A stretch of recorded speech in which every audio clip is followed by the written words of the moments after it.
from 2000 onward? Oh, okay.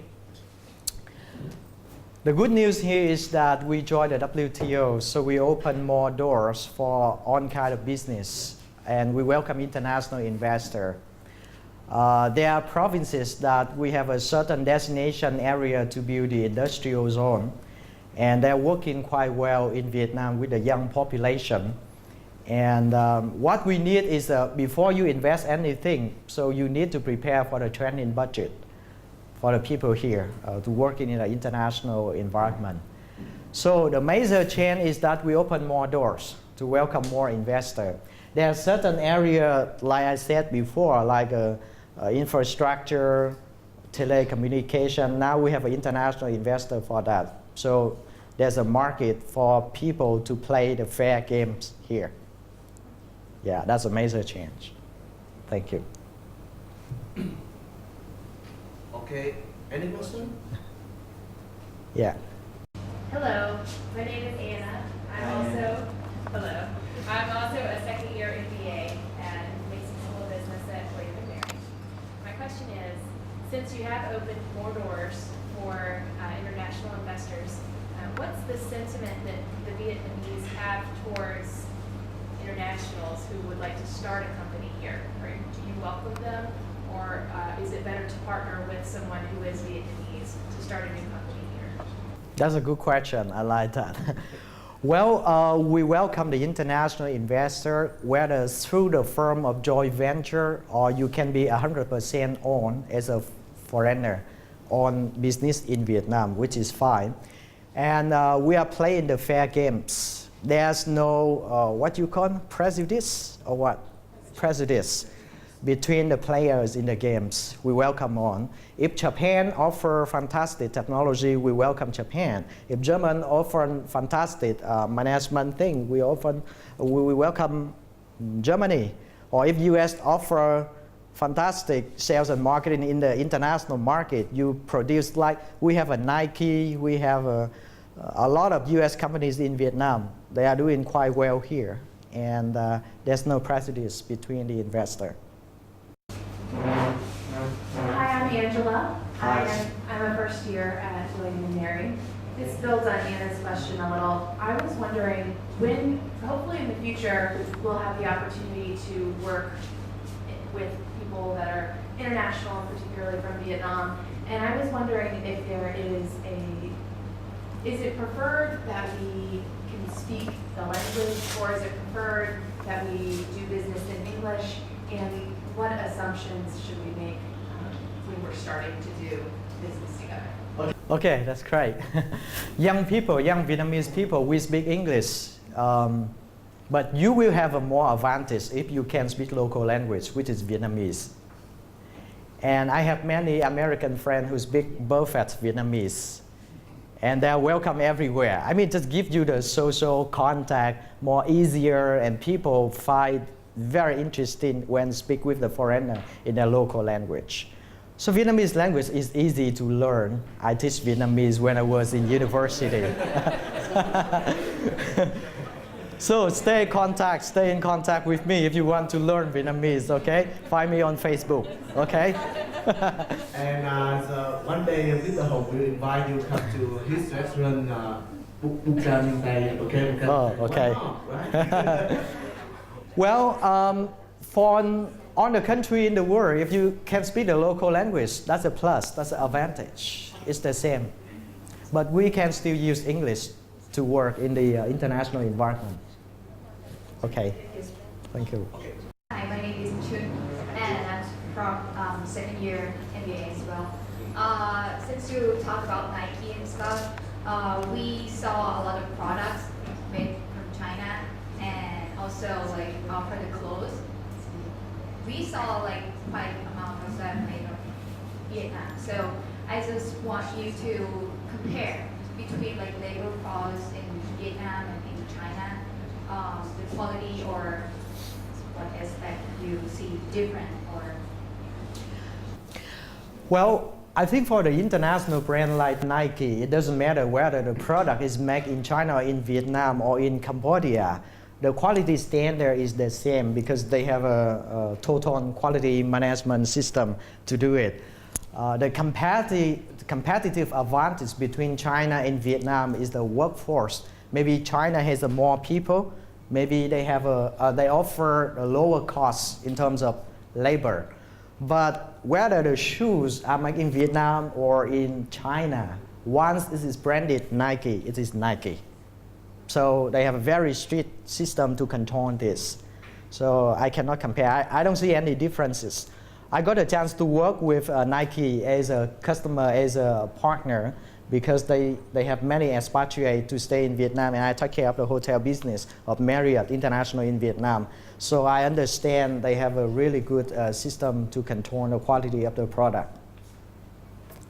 All right. Hi, I'm Sarah. I'm in my 4th year of study at the university. Hi, Sarah. My question is when you address some of the market weaknesses, do you see these being addressed in the near future, or do you think that this is something that will take a long time to sort of overcome in terms of the IPR, the property rights, and the labor laws? Do you think this will happen shortly, or something that will take a longer time to address? I think they are being improved quite a lot. If 3 or 4 years ago, I went to the administrative office, my frustration is high, my temper is high.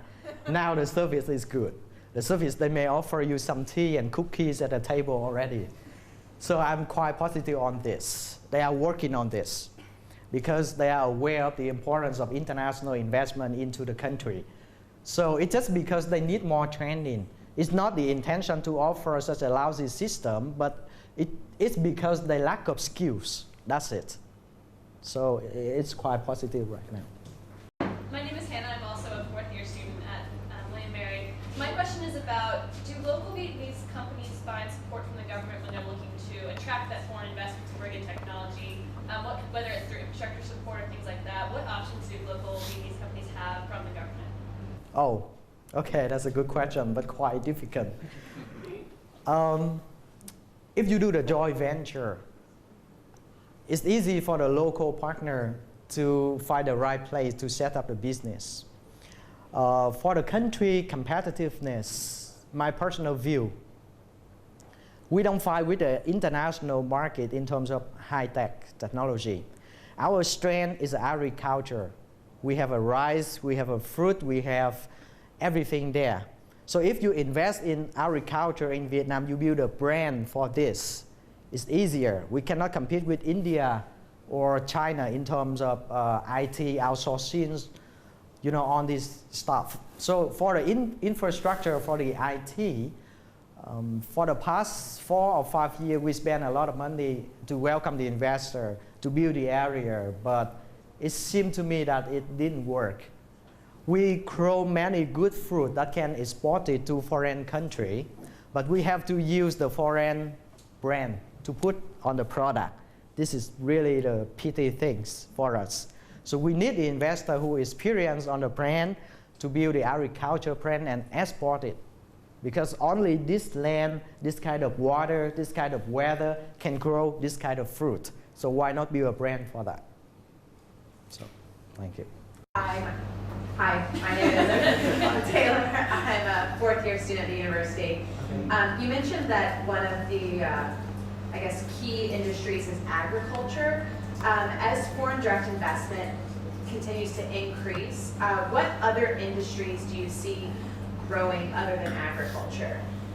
You mentioned that Vietnam isn't really a competitor with telecommunications or any IT, but are there any other industries that you see growing in the next several years?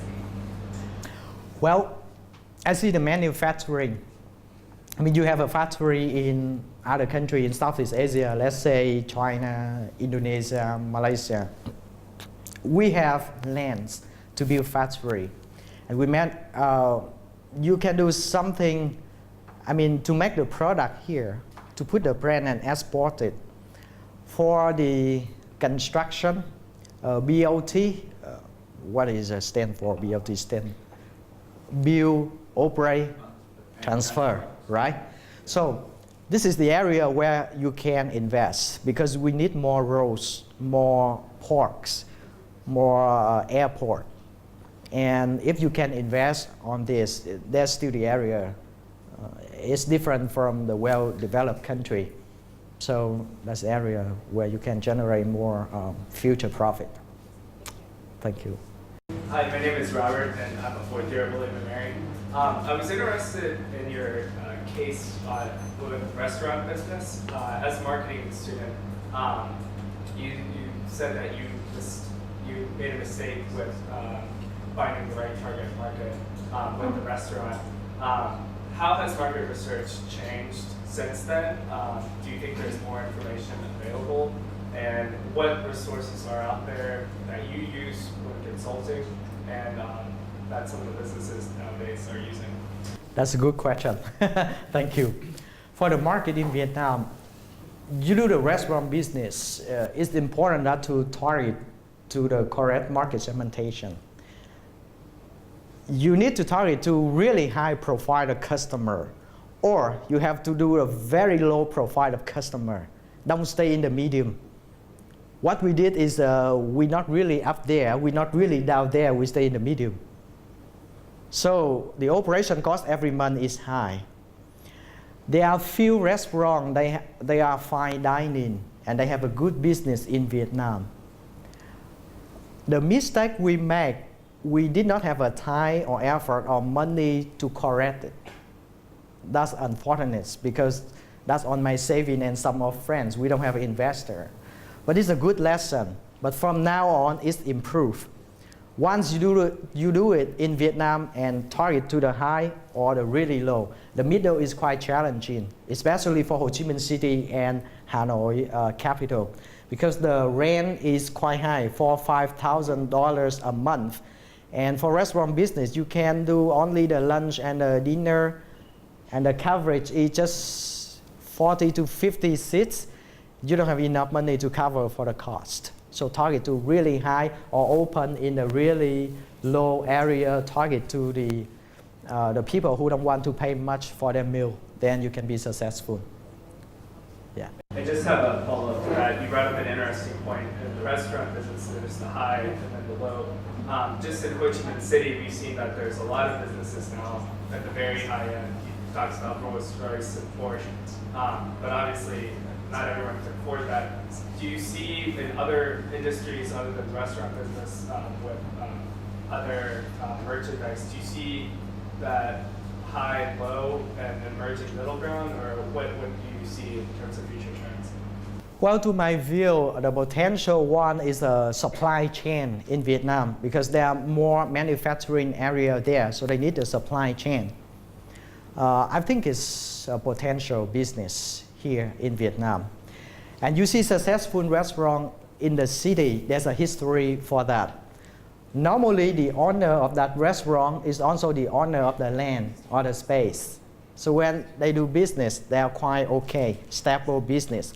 But if you are the investor and you have to rent the space to run the restaurant, it's quite challenging in Vietnam.